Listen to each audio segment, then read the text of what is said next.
زاد تفصيلنا عن انطلاق التربص التحضيري للمونديال. ياسين عدلي اللاعب الفرنسي الذي اختار الديوك في وقت سابق لأجل البقاء في المستوى العالي حسبه يشعل الشارع الرياضي ويثير موجة من الجدل في الجزائر وخارج الجزائر بعد تصريحاته الجديدة التي كانت بمثابة التوبة عن الخطأ. عدلي قال: لقد ارتكبت أخطاء في الماضي، وتمثيل الجزائر سيكون شيئا جميلا بالنسبة لي، كما أنني فخور بأصولي الجزائرية. تصريحات تدخلنا في دوامة من التساؤلات. هل حقا أن اللاعب طموح للعب لصالح الجزائر، أم أنه يريد تحقيق أحلامه باللعب للجزائر؟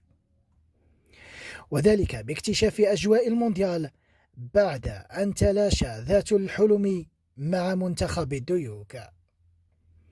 ردود أفعال متباينة بين أشخاص طالبوا باستدعاء اللاعب ووصفه بأحسن الأوصاف، وآخرون وصفوا إعادة استدعائه مجددا بأنها قد تكون استغلالا للموقف وليس له علاقة بالولاء. أما الرأي الثالث فكان أكثر وسطية، ففضل أصحابه الترحيب بفكرة إعادة استدعائه للمنتخب، لكن بعد المونديال، ليكتشف أدغال إفريقيا أولا، ويتعلم أبجديات حب الوطن وجعله فوق كل اعتبار. حسام عفيف، هوة الصحافة، الجزائر.